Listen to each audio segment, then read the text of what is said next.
중요한 계명이라는 제목을 가지고 함께 하나님의 말씀을 나누기를 원합니다. 그 독일의 심리학자들이 한 실험을 했다고 합니다. 그것이 뭐냐면 비슷한 연령대의 어린 아이와 그리고 어린 침팬지의 능력을 비교하는 실험을 했다고 합니다. 그래서 여러 가지 도구를 쓰고 또한 여러 가지 상황에 대처하는 방법을 서로 비교하는 그러한 실험을 했는데, 그 대표적인 것 중에 하나가 뭐냐면 그 유리관이 있습니다. 한 1m가 조금 안 되는 유리관이 있는데, 그 유리관을 땅에다 박아놓은 다음에 거기다가 아몬드를 하나 집어넣었다고 합니다. 그리고 이 아몬드를 어떻게 꺼내는가를 봤는데, 놀랍게도 이 침팬지는 입에다가 물을 머금고 그 유리관에다가 물을 부어가지고 아몬드를 떠오르게 한 다음에 그 아몬드를 건져서 먹더라는 겁니다. 그럼 인간의 아이는 어떻게 하는가? 그걸 봤더니 이 아이는 그 유리관을 붙잡고 흔들다가 울더랍니다. 그래서 엄마를 부르더라는 거예요. 그래서 그 외에 여러 가지 실험을 해봤는데 운동 능력은 말할 것도 없고 어떤 도구를 사용하는 능력, 그리고 심지어 어떤 기술을 응용하는 능력조차도 인간의 어린아이가 어린 침팬지보다 훨씬 못했다는 겁니다. 그렇다면 도대체 침팬지보다 인간이 뛰어난 것이 무엇인가? 그것을 하나를 연구했는데 한 가지 큰 차이를 발견했다고 합니다. 그것은 뭐냐면은 이 어린 침팬지는 여러 가지 재주를 핍니다. 걷는 것은 물론이고 그리고 긴 팔을 이용해서 나무도 자유자재로 타죠. 그런데 놀라운 것은 뭐냐면 엄마 침팬지가 그걸 보고도 아무런 반응을 하지를 않더라는 겁니다. 그냥 땅만 쳐다보고 자기 할 것만 하고 있더라는 거예요. 그런데 인간은 어떤 일이 벌어지냐면 이 어린아이가 조금만 무엇을 하면은 엄마가 득달같이 달려가지고 박수를 치면서 응원을 합니다. 정말 사소한 거, 정말 아무것도 아닌 거를 하는데도 불구하고 엄마들이 와가지고 환호성을 지르고 잘한다고 그러고 사진을 찍고 이 아이를 응원한다는 것이죠. 정말 그렇습니다. 말은 태어나자마자 몇 시간이면은 일어선다고 합니다. 그리고 하루가 채 되기 전에 이 망아지들은 뛸 준비를 한다고 그러죠. 그런데 그것에 비해서 인간의 어린아이들은 얼마나 연약합니까? 태어난 다음에 목도 가누지 못하고 1년이 지나서야 걸을까 말까 한 것이 바로 사람 아닙니까? 근데 놀라운 것이 있습니다. 이 망아지들, 짐승들의 어린아이들이 뛰고 힘들고 무엇을 해도 이 짐승들은 절대 자기들의 어린아이들을 바라보면서 감탄하지 않습니다. 칭찬도 하지 않습니다. 그냥 당연한 거예요. 그런데 사람은 감탄하고 칭찬하고 환호한다는 것이죠. 그래서 이 아이가 고갯짓만 조금 돌려도 부모님이 감탄을 합니다. 그리고 웃음을 지으면은 부모님들이 모여서 가지고 너무너무 좋아하죠. 그리고 이 아이의 웃는 모습을 보려고 굉장히 애씁니다. 그리고 잼잼 정도만 해도 다 난리가 나고, 그리고 이 아이가 첫 번째 일어섰을 때 아주 집안에 잔치가 납니다. 그래서 아이가 일어서서 한 걸음이라도 뛰면은 아빠는 일찍 퇴근을 합니다. 그리고 그 아이의 모든 걸 다 사진을 찍어가지고 할머니한테 뿌리고 할아버지한테 뿌리면은 그걸 가지고 너무 좋아가지고 할아버지 할머니가 어쩔 줄 모르죠. 사랑하는 여러분, 이게 인간과 짐승의 결정적인 차이라는 것입니다. 짐승은 자기 자녀들에게 절대 감탄하지 않습니다. 그리고 자기 자녀를 칭찬하는 법도 없습니다. 그런데 사람은 아무것도 아닌 일을 하고 있음에도 불구하고, 정말 별거 아닌데도 불구하고 그것을 보고 감탄하고 칭찬하고 환호한다는 것이죠. 그래서 인간과 짐승의 가장 큰 차이는 어떤 IQ의 문제, 도구를 사용하는 문제, 언어의 문제도 아니고 결정적인 차이는 감탄과 칭찬에 있다라고 이들이 분석을 했습니다. 사랑하는 여러분, 정말 그렇습니다. 그럼 왜 감탄할까요? 정말 놀라운 일을 했기 때문에, 아기들이 정말 놀라운 일을 했기 때문에 부모님들이 감탄하는 걸까요? 아닙니다. 아기들은 지극히 평범한 일을 한 것입니다. 그런데 부모님들은 그걸 보고 놀래고 감탄을 하죠. 감탄하는 이유는 딱 하나입니다. 사랑하기 때문에 감탄한다는 겁니다. 사랑하는 여러분, 사람은 사랑하는 사람을 보고 감탄을 합니다. 그럼 왜 사랑이 중요한가? 이 사랑은 창세기 1장에 보면은 인간과 짐승을 구별하는 척도가 됩니다. 6째 되는 날 하나님은 말씀으로 동물을 창조하셨죠. 그리고 사람도 창조하셨는데 사람을 창조하실 때 특별한 문장이 붙습니다. 자신의 형상을 따라, 하나님의 형상을 따라 사람을 지었다라고 말씀하고 있습니다. 그럼 하나님의 형상을 따라 지었다는 것은 하나님의 외모를 따라 지었다라는 그런 의미가 아닙니다. 즉 하나님의 특징을 우리에게 주셨다는 것이죠. 그럼 하나님의 특징은 무엇입니까? 요한 1서에는 이렇게 말씀하고 있습니다. 하나님은 사랑이시라. 하나님의 특징은 바로 사랑입니다. 그럼 하나님께서 자신의 형상에 따라 빚으신 우리 사람들에게 주신 하나님의 특징이 있는데 그 특징이 바로 사랑이라는 것이죠. 사랑하는 여러분, 사람과 짐승의 차이는 사랑한다는 것입니다. 동물들은 본능에 따라서 짝짓기를 합니다. 그러나 사랑하지는 않습니다. 그러나 사람은 짝짓기 그 이상의 사랑을 하게 되고 짝짓기 그 이상의 사랑을 서로에게 표현하는 놀라운 능력이 있죠. 그리고 그 사랑의 대표적인 현상이 뭐냐면 서로에 대해서 감탄한다는 겁니다. 제가 가만히 보니까 이 데이트를 하는 남녀들을 보면은 서로 감탄을 해요. 그래서 데이트 약속 자리에 약속을 하고 만나잖아요. 그럼 서로 왔었을 때 감탄을 합니다. 저는 어떤 젊은 남녀를 사귀게 됐다고 기도를 받겠다고 저한테 온 거예요. 그래가지고 저한테 얘기를 하는 거예요. 그래서 제가 형제한테 물어봤습니다. 도대체 당신 이 여자친구 어떤 모습이 가장 좋습니까? 그랬더니 이 형제가 이렇게 얘기하는 거예요. 자기 여자친구가 탤런트 송혜교를 닮았다는 거예요. 그리고 이 남자가 뭐가 그렇게 좋습니까? 물어봤더니 이 남자가 영화배우 장동건을 닮았다는 거예요. 그때 제가 깜짝 놀랐습니다. 이들이 진짜 사랑하는구나. 사랑의 눈이 아니고는 그렇게 이해할 수가 없어요. 사랑에 완전히 눈 멀었어요. 그리고 서로 감탄하는 거예요. 너무 예쁘다고 하고요. 그리고 너무 사랑스럽다고 그렇게 얘기하는 겁니다. 여러분, 연애하는 사람들은요, 서로에 대해서 감탄합니다. 그리고 신혼부부들 보면요, 옆에서 정말 속이 메스꺼워서 견딜 수가 없을 정도로 그렇게 서로에 대한 칭찬을 합니다. 특별히 이런 거 있지 않습니까? 그 눈에서 정말 꿀이 떨어진다고 할 만큼 서로 사랑해요. 그리고 신부가 정말 아무것도 아닌 요리 하나 있는데 신랑은 호들갑을 떱니다. 여기 시어머니 되신 분들 종종 경험하시지 않습니까? 며느리가 왔어요. 시어머니는 궁중 요리를 해서 아들한테 갖다 줘도 아들은 젓가락 가지고 깨작거려요. 근데 어디서 며느리가 가당치도 않은 멸치볶음 하나 해왔는데 그거 가지고 막 감탄을 하고 요리 잘한다고 그러고 자기 너무 요리 잘한다고 그러고, 그럼 시어머니 마음 가운데 이런 생각이 들죠. 저런 쓸개 빠진 녀석, 이런 느낌이 들지 않습니까? 그건 뭘까요? 아들에게 쓸개가 빠진 게 아니라 너무너무 사랑하는 거예요. 사랑하니까 무슨 짓만 해도 감탄을 하고 멸치볶음에 멸치의 인상이 좋다라고까지 얘기하는 그런 일도 생긴다는 겁니다. 감탄하는 거예요. 그리고 아버지 되신 분들 딸 키울 때 그러지 않습니까? 아버지가 맨손으로 집을 져도 딸은 하나도 감탄하지 않아요. 근데 어디서 소도둑처럼 생긴 사윗감 데려와가지고 집에다 못 하나만 박아도 막 땀을 닦아주면서 이렇게 힘든 일을 어떻게 하냐고. 그럼 아버지들이 제가 도대체 제정신인가? 이런 마음이 들지 않습니까? 왜 그럴까요? 제정신이 아닌 게 아니라 사랑해서 그런 거예요. 사랑하는 사람에게는 감탄합니다. 그리고 그 감탄을 통해서 자기의 사랑을 드러내게 된다는 것이죠. 사랑하는 여러분, 여러분의 남편을 보고 감탄할 수 있기를 주님의 이름으로 축복합니다. 신혼 때는 그렇게 감탄을 많이 하는데 나중엔 감탄이 없어져요. 그래서 아담과 하와가 처음 만났을 때 감탄하지 않습니까? 이는 내 뼈 중에 뼈요 내 살 중에 살이라. 그런데 이 감탄이 한 번만 나와요. 나중에는 했는지 안 했는지도 모르겠어요. 저는 이 고백이 여러분 가정 가운데 100년, 200년 지속될 수 있기를 주님의 이름으로 축복합니다. 그래서 여러분 아내를 바라보며 이는 내 뼈 중에 뼈요 내 살 중에 살이라. 물론 성령 충만해야 가능한 일이죠. 성령께서 여러분 인생 가운데 함께 하시기를 주님의 이름으로 축복합니다. 사랑하는 여러분, 사랑하면 감탄해요. 그런데 사랑이 떨어지면 감탄하지 않습니다. 그리고 비난하게 됩니다. 그리고 비판하게 됩니다. 비평하게 됩니다. 오늘 말씀 가운데 예수님께서 가장 큰 계명에 대해서 말씀하고 있습니다. 가장 큰 계명은 한마디로 요약하자면 사랑한다는 것입니다. 그리고 이 사랑한다는 건 무엇일까요? 바로 서로에 대해서 감탄하는 것. 하나님을 사랑한다면 하나님에 대해서 감탄하는 것, 이것이 바로 예배입니다.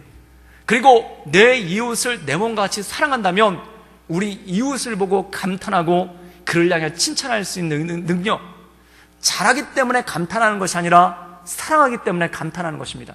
사랑하는 여러분, 첫 번째, 우리 가족을 향해 감탄할 수 있기를 주님의 이름으로 축복합니다. 그리고 우리 교회 지체들끼리, 우리 교회 성도들끼리 서로 감탄하고 칭찬할 수 있기를 주님의 이름으로 축복합니다. 바로 가장 큰 계명, 그 사랑에 대해서 말씀하시는 장면이 오늘 말씀 가운데 나와 있습니다. 우리 마가복음 12장 28절에서 30절까지의 말씀을 읽겠습니다. 우리 다 같이 읽겠습니다. 서기관 중 한 사람이 그들이 변론하는 것을 듣고 예수께서 잘 대답하신 줄 알고 나와 묻되 모든 계명 중에 첫째가 무엇이니까? 예수께서 대답하시되 첫째는 이것이니 이스라엘아 들으라. 주 곧 우리 하나님은 유일하신 주시라. 뜻을 다하고 힘을 다하여 주 너의 하나님을 사랑하라 하신 것이요. 오늘 말씀 가운데 보면은 서기관 중에 한 사람이 예수님께 나와서 이렇게 질문합니다. 모든 계명 중에 첫째가 무엇입니까? 즉 하나님께서 우리에게 주신 계명, 하나님께서 우리에게 주신 율법 가운데 가장 첫째를 꼽으라면, 가장 중요한 것을 꼽으라면 무엇으로 꼽겠습니까? 라고 말씀하니까 주님께서 이렇게 말씀하십니다. 첫째로 중요한 계명은 우리 하나님은 오직 한 분이시다. 그러므로 내 마음과 내 목숨과 내 뜻과 내 힘을 다하여 내 주 하나님을 사랑하라 라고 말씀합니다. 그럼 이 말씀은 예수님께서 신명기 6장에 나와 있는 말씀을 인용하신 거예요. 신명기 6장에 보면은 들으라 이스라엘 이렇게 말씀합니다. 그리고 내 힘과 뜻과 정성을 다해 하나님을 사랑하라 라고 말씀합니다.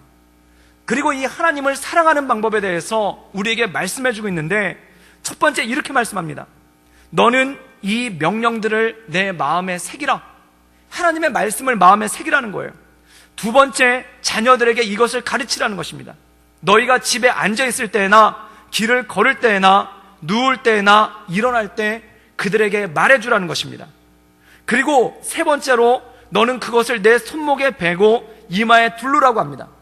그리고 마지막으로 그것들을 너희 집 문설주와 대문에 적어두라는 겁니다. 즉 하나님을 사랑하는 방법에 대해서 말씀하고 있는데 하나님의 말씀을 가까이 하고 그 말씀 가운데 거하라는 거예요. 그럼 이것을 통해서 알게 되는 것이 무엇인가? 이것입니다. 너희를 이집트에서 이끌어내신 여호와를 잊지 않도록 해라. 즉 하나님을 사랑하는 방법이 무엇인가? 하나님이 어떤 분인지 잊지 말라는 것입니다. 그럼 하나님은 어떤 분이십니까? 바로 너희를 이집트에서 이끌어내신 분, 너희를 구원하신 분, 너희를 붙잡아 주신 분, 너희를 인도하신 분이라는 것을 잊지 말라는 겁니다. 그럼 이것은 무슨 뜻일까요? 너희는 하나님의 사랑받는 존재라는 것을 잊지 말라는 겁니다. 사랑하는 여러분, 하나님을 사랑하라 라는 말씀이 놀랍게도 역설적으로 하나님께서 너를 사랑하는 것을 잊지 말아라 라고 말씀한다는 겁니다. 사랑하는 여러분, 세상에서 가장 당당한 사람은 어떤 사람일까요? 사랑받는 사람입니다. 사랑받는 사람이 가장 당당하고 또한 사랑받는 사람이 어디 가나 어깨를 피고 다닐 수가 있죠. 여러분, 어린아이가 집에서 당당할 수 있는 이유는 무엇입니까? 부모님의 사랑을 알기 때문에 그렇습니다. 그런데 부모님의 사랑을 확신할 수 없을 때 그때 어린아이들의 특징이 뭐냐면 눈치를 슬슬 보기 시작한다는 거죠. 그리고 어깨를 피지 못한다는 거죠. 그런데 하나님께서 우리에게 명령하신 것이 뭐냐면 하나님께서 너희를 사랑하는 것을 기억하라는 것입니다. 그리고 그것을 붙잡고 그 말씀 가운데 나가라는 것입니다. 사랑하는 여러분, 여러분을 사랑하시는 하나님을 믿는 그 믿음 가운데 나갈 수 있기를 주님의 이름으로 축복합니다. 이것이 우리에게 첫째 되는 계명이라는 거예요. 저는 초등학교 3학년 때 처음으로 교회에 나갔습니다. 그리고 크리스마스가 되니까 교회에서 발표를 한다는 거예요. 크리스마스 이브날 발표를 하는데 제가 있었던 초등학교 3학년에서 뭘 하냐면은 그 연극을 한다는 거예요. 그래서 그 연극을 하기 위해서 갔는데 제 배역이 뭐였냐면은 소였습니다. 그래서 연극이 뭐였냐면은 예수님이 마국간에서 탄생하시잖아요. 그래서 배역이 일단 주인공은 요셉이고 그 다음에 마리아와 요셉이 주인공이고, 그 다음 주인공이 동방박사, 그 다음에 목자예요. 그 다음에 이제 엑스트라로 출연하는 게 그 마국간이니까 말은 당연히 있어야 되고, 그리고 목자들이 나타나니까 양도 같이 와야죠. 근데 저는 소였어요. 왜 소였을까요? 급조했기 때문이죠. 급하게 저를 끼워주다 보니까 없던 소가 나왔어요. 그래가지고 마국간에 난데없이 소인 제가 이렇게 떡 버티고 있는 거예요. 그런데 그때 저희 부모님들이 아무도 교회를 다니시지 않았을 때예요. 근데 크리스마스 때 교회에서 연극을 한다고 저희 부모님한테 얘기를 했더니, 그래 넌 뭘 하느냐 라고 얘기했더니, 서로랍니다 라고 얘기했더니 부모님이 너무 기뻐하시는 거예요. 그래서 교회도 안 다니시는데 크리스마스 때 오겠다는 거예요. 그래서 제가 신신당부하면서 설명을 했죠. 제가 주인공인 마리아도 아니고 요셉도 아니고 더구나 아기 예수도 아니고 소입니다, 소. 그랬더니 그래도 우리 집안에 연극 무대에 서는 게 처음이라고 다 오시겠다는 거예요. 그리고 그것에 끝나는 게 아니라 저희 그 고모와 삼촌한테까지 전화를 다 걸어가지고 제가 무대에 서게 됐다고 다 오라는 거예요. 그래가지고 그때 그 당시에 절에 다니고 계시던 저희 삼촌과 고모까지 24일 날 교회에 다 오신 거예요. 그래가지고 그 두려운 마음을 가지고, 되게 부담되는 마음을 가지고 연극 무대에 머리에 뿔을 달고 섰습니다. 그리고 뭐 대사도 별거 없어요. 거기서 마지막에 우리에게 구주가 나섰도다 하나님을 찬양하라 그러면은 저는 뒤에서 음메 그거 한 번 하는 거밖에 그게 없어요. 그게 대사 다예요. 그런데 제가 마지막에 막 한참 이렇게 뒤에서 이렇게 뿔을 달고 기다리고 있다가 마지막에 동방박사가 우리를 위해 구주가 나섰도다 하나님을 찬양하라. 그런데 부모님이 오셨으니까 제가 힘을 다해서 음메를 외쳤죠. 그랬더니 저희 아버지가 벌떡 일어나셔서 그걸 카메라로 찍고, 아무도 그러지 않는데 후레쉬를 터져가면서 그걸 다 찍는 거예요. 그리고 나중에 집에 갔는데 막 고모랑 삼촌이랑 막 칭찬하는 거예요. 네가 소띠라서 그런지 정말 감정을 실은 소연기 대단했다라고 하면서 나중에 사진을 인상했는데, 제가 그때 그걸 보고 깜짝 놀랐습니다. 주인공인 마리아, 요셉은 아예 거기 나오지도 않아요. 그리고 예수님도 안 나와요. 그리고 뭐 나머지 엑스트라 말과 양은 아예 나오지도 않아요. 딱 소인 저만 나와요. 옆에서 구석에 가장 어두운 데서 심드렁하게 앉아있는 저만 나와요. 왜 그럴까요? 우리 아버지 눈에는 제가 주인공이에요. 우리 아버지 눈에는 저밖에 보이질 않아요.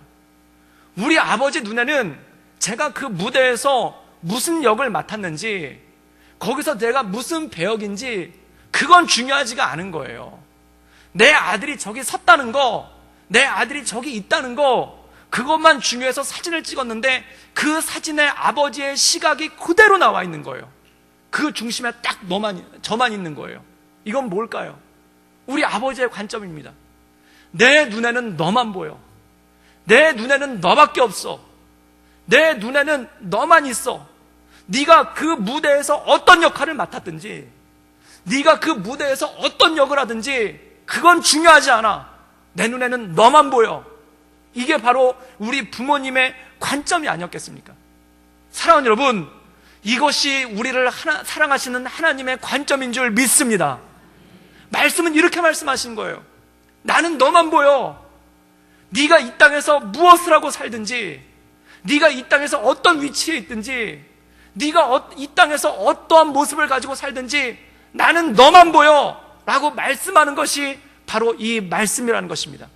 사랑하는 여러분, 이 주님의 사랑을 우리 마음 가운데 알 때, 이 주님의 사랑을 우리 마음 가운데 붙잡을 때 하나님께서 주시는 온전한 능력을 경험하며 나갈 수 있는 줄 믿습니다.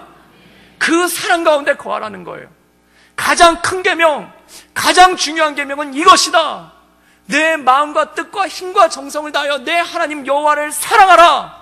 근데 이 말씀을 가만히 되짚어보면 하나님이 너를 얼마나 사랑하시는지, 하나님께서 너를 얼마나 기뻐하시는지, 그리고 하나님께서 너를 얼마나 존귀하게 여기시는지 그것을 네가 알라는 것입니다. 그러므로 네 어깨를 피라. 그러므로 네 고개를 들라. 그러므로 네 가슴을 펴라. 그리고 이 세상 살아가는 동안 하나님 말씀 가운데 온전함으로 살아갈 수 있기를 주님의 이름으로 축복합니다. 나는 누구인가? 하나님께서 기뻐하시는 자. 나는 누구인가? 하나님께서 존귀히 여기시는 자. 나는 누구인가? 하나님께서 사랑하시는 이인 줄 믿습니다. 그 믿음 가운데 날마다 승리하며 나가는 것, 이것이 바로 주님께서 우리에게 주신 첫 번째 계명인 줄 믿습니다. 이 말씀 가운데 날마다 승리하며 나갈 수 있기를 주님의 이름으로 축복합니다. 그리고 두 번째 우리에게 주시는 말씀이 있습니다. 마가복음 12장 31절의 말씀을 읽겠습니다. 우리 다 같이 읽겠습니다. 둘째는 이것이니 내 이웃을 내 자신과 같이 사랑하라 하신 것이니 이보다 더 큰 계명이 없느니라. 오늘 말씀 가운데 보면은 첫 번째 하나님을 사랑하라는 것입니다. 그리고 두 번째 내 이웃을 내 몸과 같이 사랑하라는 것입니다. 요한 1서에서는 이것을 구체적으로 말씀하고 있습니다. 하나님은 사랑이시니 그러므로 형제들아 우리가 서로 사랑하는 것이 마땅하도다 라고 말씀하고 있어요. 또 이렇게 말씀합니다.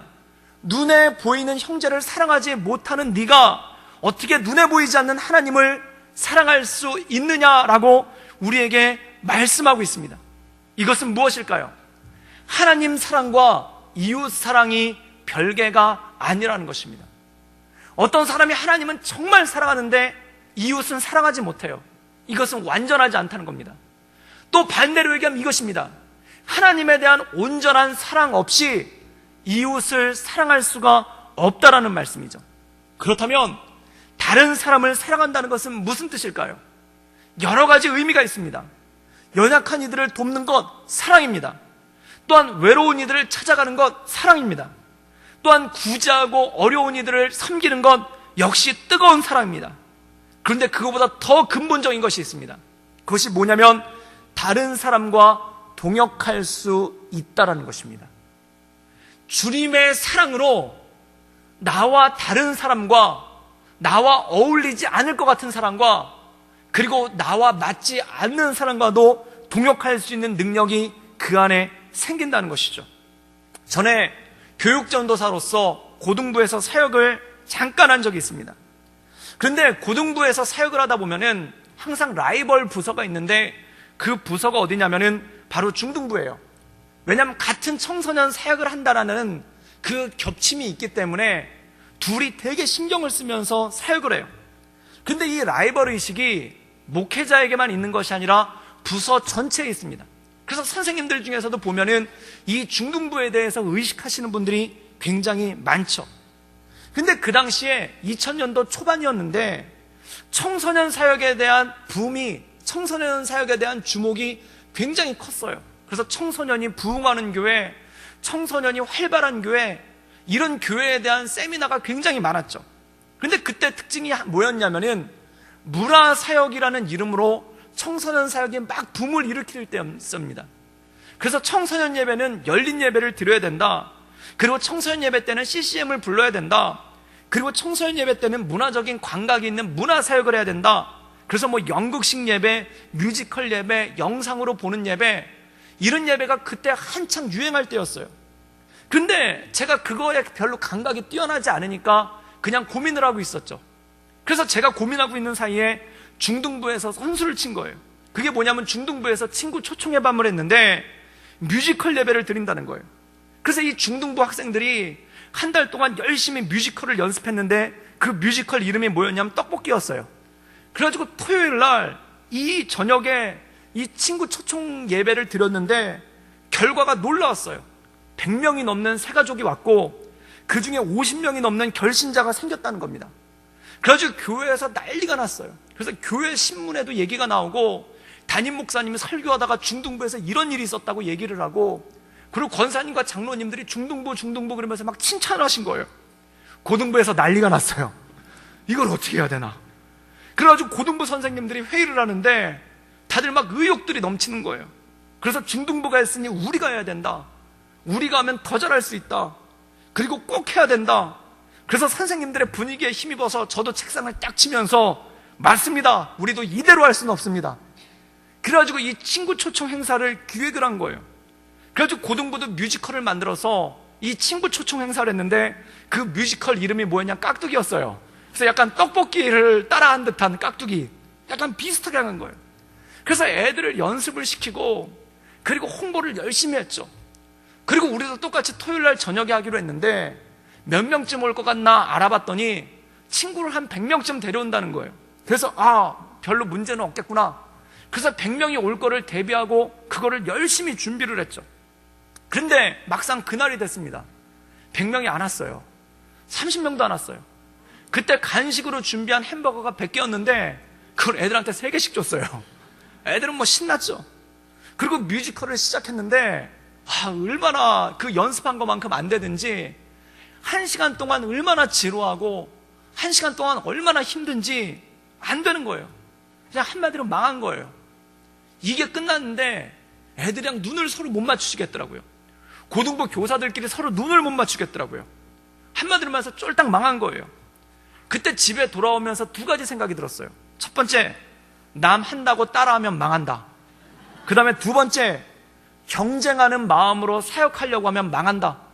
그 2가지 마음을 뼈저린 교훈으로 깨닫고 그러고 온 거예요. 그런데 그렇게 씁쓸하게 있는데 고등부 분위기가 침울했죠.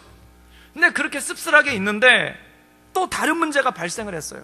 그게 뭐냐면 이놈의 중등부가 불난집에 진짜 부채질한다고 또 한다는 거예요. 그래서 떡볶이 투를 한다는 겁니다. 그래가지고 막 홍보를 하고 연습을 하는 거예요. 그러니까 제 마음 가운데 어떤 마음이 드냐면은 딱 한 가지 마음이 드는 거예요. 이건 누구한테 얘기한 게 아니라 제 마음 가운데 그 15년 전에 있었던 생각입니다. 공소지효가 지난 거예요. 쟤네는 왜 이렇게 나대? 딱 이 생각이 드는 거예요. 좀 가만히 좀 있으면 안 되나? 쟤네는 왜 이렇게 나대? 그래가지고 이 마음이 마음 가운데 드는 거예요. 그래서 중등부 쪽은 승승장구하는데 우리 고등부는 분위기가 침울하고 망한 것 같은 거예요. 그때 제가 되게 불쌍한 목회자가 되어 있었어요. 그리고 제가 섬기는 고등부가 되게 불쌍한 부서가 되어 있는 거예요. 그리고 마음 가운데 그 꼴을 보니까 2가지 마음이 드는 거예요. 첫 번째, 저 꼴 보기 싫은 중등부가 쫄딱 망했으면 좋겠다. 저 떡볶이 투가 그냥 팅팅 부른 떡볶이가 됐으면 좋겠다. 그 마음이 마음 가운데 강렬하게 드는 거예요. 또 하나의 생각은 뭐냐면 저 뮤지컬을 못하게 했으면 좋겠다. 그 생각이 마음에 드는 거예요. 그런데 사람이요, 한번 그 생각이 들잖아요. 그럼 꾀가 기가 막히게 납니다. 어떻게 하면 못하게 할 수 있을까? 그 생각이 머릿속에 나오는 거예요. 그게 뭐냐면 여론을 조성하면 된다는 거예요. 그래서 제 마음 가운데, 그때도 제 마음 가운데 생각입니다. 15년 전입니다. 공소지효가 지났어요. 중등부가 너무 설쳐가지고 고등부가 상처를 받으니까 형평성에 맞게끔 쟤네들도 못하게 해야 되지 않겠는가? 그 여론을 조성할 수가 있는 거예요. 심지어 고등부 학부모님들이 와가지고 중등부 너무 나대는 것 같다고, 중등부 너무 설치는 것 같다고, 쟤네 좀 자제 좀 시켜야 된다고 정말 그걸 저한테 와가지고 막 말씀하시는 분들도 있는 거예요. 그때 제가 그렇죠? 이렇게 하면 이분들이 준비할 거예요. 다 스타트가 다 됐어요. 그런데 제가 그때 그분들 얘기를 듣고 집에 와가지고 정말 그러면 중등부가 이 친구 초청 행사를 못 하겠는데? 이렇게 생각을 하고 있는데 그때 마음 가운데 깜짝 놀랐습니다. 그게 바로 모략인 거예요. 사랑하는 여러분, 사람은 내가 좀 잘 안 풀린다 싶은데 누가 좀 잘 풀린다 싶잖아요. 그럼 모략이 움틀기 시작합니다. 모략이 오는 거예요. 그때 저 스스로 깜짝 놀란 거예요. 지금 내가 무슨 생각을 하고 있는 건가? 그리고 이때 마음에 이런 생각이 드는 거예요. 무엇이 주님의 영광을 위한 일인가? 사랑하는 여러분, 무엇이 주님을 위한 일이겠습니까? 무엇이 주님의 영광을 위한 것이겠습니까? 여러분, 나쁜 생각이, 모략이 마음에 들어왔을 때 그것을 흐르도록 놔두면 안 됩니다. 그걸 주님의 이름으로 대적하고 주님의 이름으로 선포하고 주 예수 그리스도를 명하노니 내 마음을 장악하고 있는 나쁜 생각들은 역사하지 말고 물러날지어다 선포해야 돼요. 그걸 가만히 두잖아요.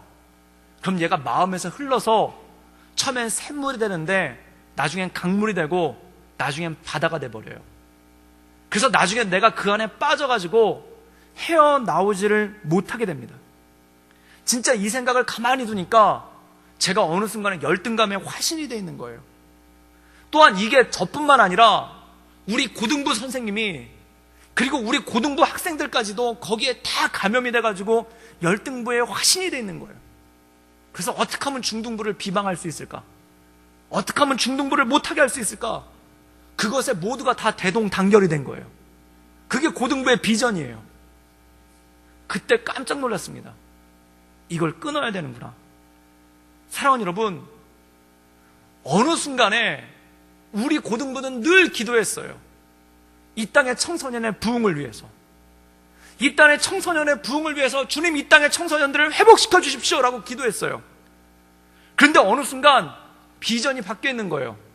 중등부가 잘 안 됐으면 좋겠다. 이걸로 다 비전이 바뀌어 있는 거예요. 사랑하는 여러분, 어느 순간 그쪽으로 열심을 내게 됩니다. 어느 순간 우리 마음이 미친 듯이 거기에 사로잡히는 거예요. 그때 이걸 끊어야 돼요. 이거를 끊지 않으면은 나는 주님을 거역하는 자, 성령을 회방하는 자가 됩니다. 그때 심각하게 묻는 거예요. 하나님의 영광은 무엇인가? 그때 사도 바울의 말씀이 깨달아졌어요. 나를 쳐서 복종시켜야 된다. 내가 무릎 꿇을 수 없으면 내 종아리를 몽둥이로 쳐서라도 내가 무릎 꿇려야 된다. 내 마음에 뻣뻣한 생각들이 무릎 꿇지 않는다면 내 마음에 뻣뻣한 생각을 몽둥이로 쳐서라도 무릎 꿇려야 된다. 쳐서 복종시킨다. 그래서 그때 안 하던 금식까지 하면서 이 마음을 복종을 시킨 거예요. 그러고 나서 간절히 기도했어요. 주님께서 기뻐하시는 일은 무엇입니까? 그리고 한 가지 결단을 하게 됐습니다. 그게 뭐냐면 저희 고등부 선생님들한테 회의를 했어요. 우리는 이쪽 뮤지컬 쪽의 은사가 아닌 것 같습니다. 그런데 중등부가 이렇게 열심히 하는데 형님 된 우리가 그들을 도와야 되지 않겠습니까? 그리고 선생님들 가운데 많은 분들한테 제 간증을 했어요. 사실은 제 마음에 이런저런 마음이 있었는데 하나님이 기뻐하시는 것이겠습니까? 우리가 그동안 많이 기도하지 않았습니까? 청소년의 부흥을 위해서. 그러면 우리가 못하면 중등부가 하고 있다면 우리가 그들을 응원하고 그들과 함께 해야 되지 않겠습니까? 그래서 선생님들이랑 같이 거기서 손잡고 기도를 했어요.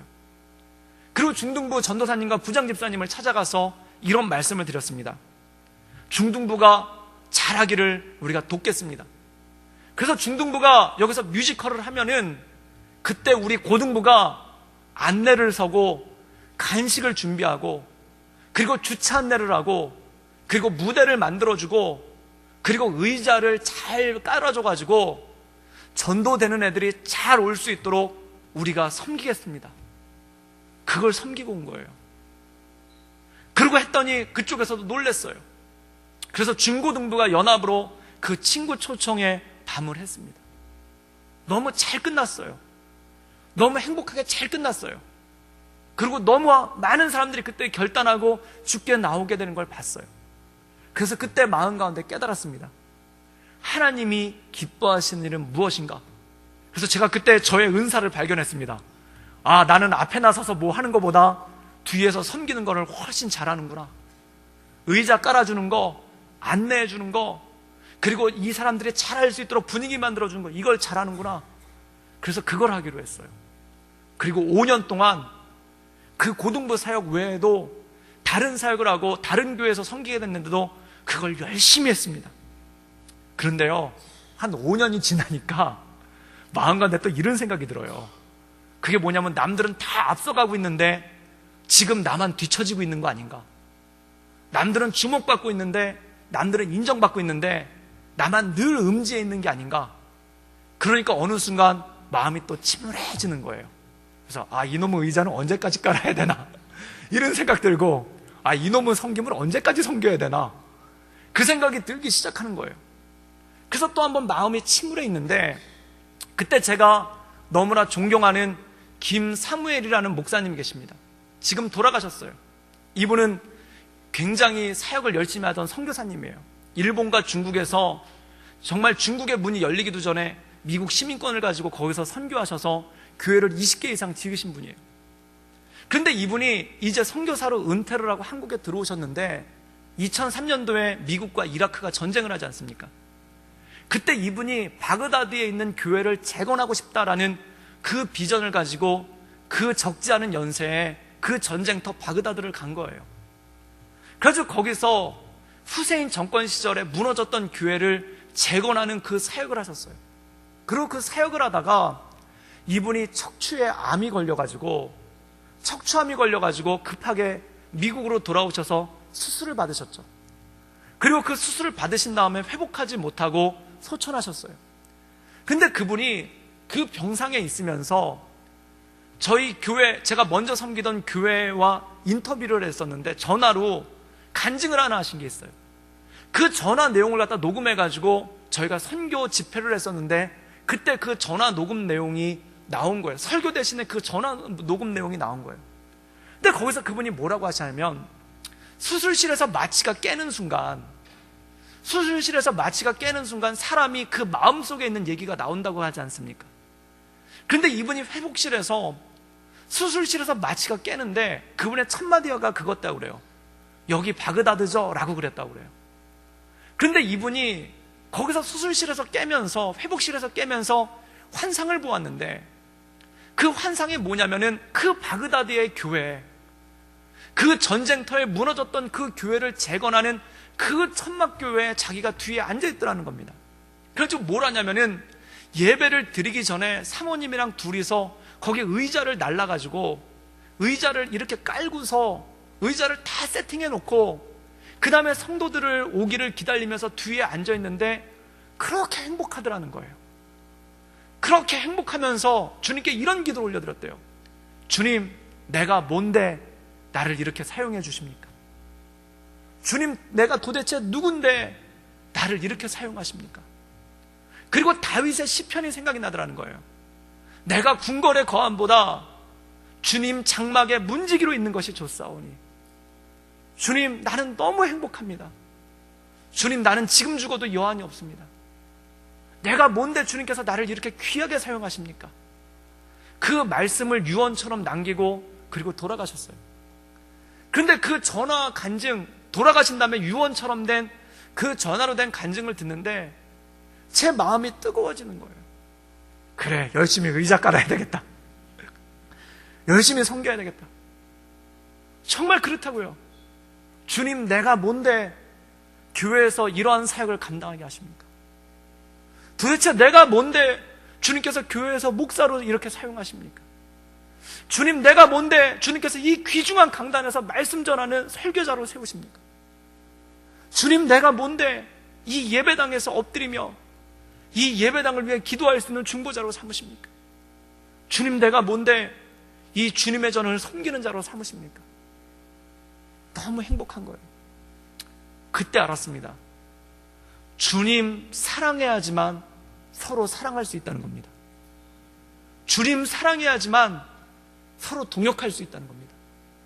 그래서 예수님은 이렇게 말씀하십니다. 베드로에게 이렇게 말씀하시죠. 요한의 아들 시몬아, 네가 나를 사랑하느냐? 그렇다면 내 양을 먹이라. 사랑하는 여러분, 우리가 서로 사랑할 수 있는 힘, 우리가 서로 동역할 수 있는 힘이 어디서 나올까요? 주님의 사랑이 흘러 넘치기 시작할 때, 주님의 사랑이 그 안에서 솟아나기 시작할 때, 주님, 내가 뭔데 나를 불러주셨습니까? 주님, 내가 뭔데 나를 구원하셨습니까? 주님, 내가 뭔데 나에게 이 직분을 주셨습니까? 주님, 내가 뭔데 이 소중한 일들을 주셔서 나로 찬양하게 하십니까? 나로 주님을 경배하게 하십니까? 나로 주님의 사역을 감당하게 하십니까? 그때 모든 것을 감당할 수 있는 능력이 우리 가운데 나오는 줄 믿습니다. 그때 모든 걸 기쁨으로 하는 거예요. 그래서 그 이후로 의자 날려다가 눈물이 나는 거예요. 주님, 내가 뭔데 이 예배당에 의자를 해서 이 예배를 이렇게 준비하게 하십니까? 그리고 강대상을 닦다가 눈물이 나는 거예요.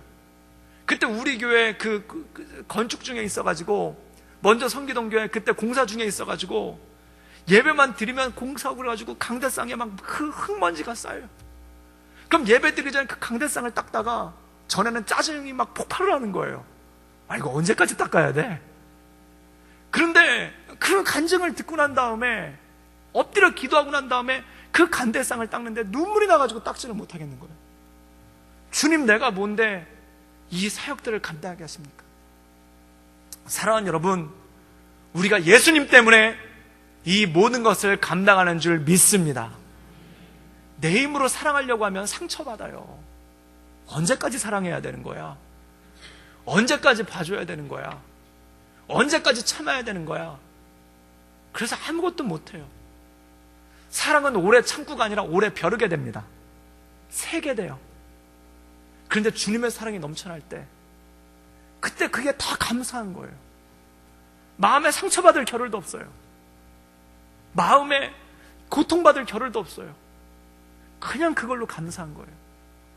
사랑하는 여러분, 이 감사가, 이 주님 사랑하는 감사가 여러분 인생 가운데 날마다 넘쳐나기를 주님의 이름으로 축복합니다. 그것이 모든 주님의 사역을 감당하는 우리의 힘이고 모든 주님의 사역을 감당하는 우리의 능력인 줄 믿습니다. 찬송가 85장에 보면은 이런 찬양이 있습니다. 구주를 생각만 해도 이렇게 좋거든. 주 얼굴 배울 때야 얼마나 좋으랴. 사랑하는 여러분, 우리 예수님 생각할 때 여러분 마음이 따뜻해지기를 주님의 이름으로 축복합니다. 뭉클해지는 거예요. 아, 주님. 그리고 그 주님 생각할 때 눈물이 나는 거예요. 주님 감사합니다. 그리고 그 감사에서 찬양대로, 그 감사에서 교사로, 그거 감사해서 집사님으로, 주방봉사로, 주차봉사로, 그리고 안내로, 그리고 여러 가지 모든 사역들을 감당할 때 감당하면서 눈물이 나는 거예요. 사랑하는 여러분, 이 눈물이 흐를 때 우리가 주님께서 주시는 가장 큰 행복, 가장 큰 은혜를 누리며 나갈 수 있기를 주님의 이름으로 축복합니다. 우리 같이 한번 찬양하고 기도하기를 원하는데요, 우리 찬송가 85장입니다. 주님만 생각해도, 구주를 생각해도 이렇게 좋거든. 그 은혜 가운데 날마다 거할 수 있도록 주님 이끌어 주시옵소서.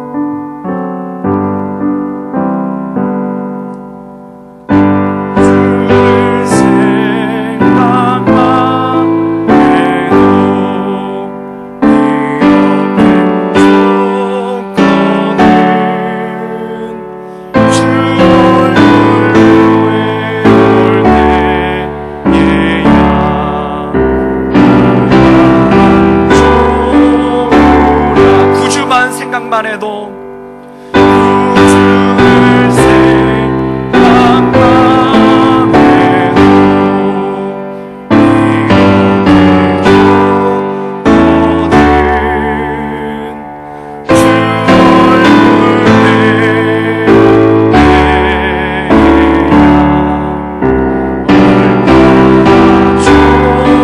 우리 한번 다시 한번 고백하며 나가길 원합니다. 구주만 생각만 해도,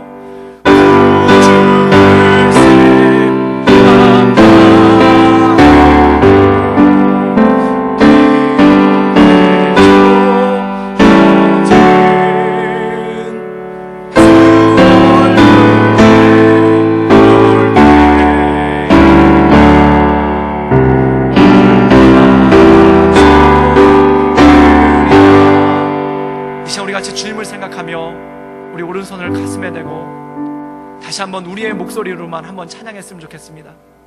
그렇습니다. 주님, 주님만 생각해도 이렇게 좋거늘 우리 인생 가운데 무엇이 더 바랄 것이 있겠습니까? 주님만 바라봐도 이렇게 좋은데 내 인생 가운데 어떤 기쁨이 있겠습니까? 그 주님의 은혜 가운데 날마다 거하게 하여 주시옵소서. 구주를 생각만 해도 이렇게 주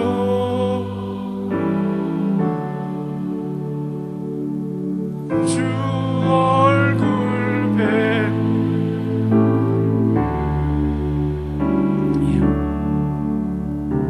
얼마나 우리 다시 한번 고백할까요? 구주만 생각만 해도, 구주 생각만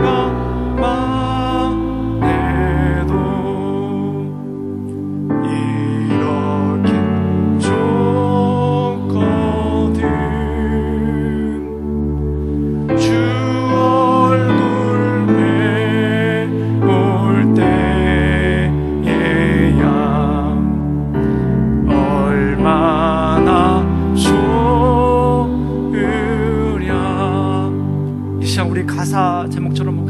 기도하며 나가기를 원합니다. 그렇습니다. 주님만 생각해도 이렇게 좋은데 주 앞에 예배함이 얼마나 큰 기쁨입니까? 우리 주님의 십자가만 생각해도 감사가 넘치는데 내 인생 가운데 그 이상 바랄 게 더 뭐가 있겠습니까? 나를 위해서 죽으신 그 주님만을 생각해도 내가 너무 좋은데 내가 바랄 것이 무엇이 있겠습니까? 주님, 내가 이 마음 가지고 주 앞에 예배하게 하여 주시옵소서. 내가 이 마음 가지고 주님을 섬기게 하여 주시옵소서. 내가 이 마음 가지고 우리 가족들 대하게 하시며 내가 이 마음 가지고 하나님 모든 섬김을 감당할 수 있도록 주님 이끌어 주시옵소서. 우리 다 같이 간절한 마음으로 주께 기도하며 나가겠습니다. 함께 기도하시겠습니다. 늘 언제나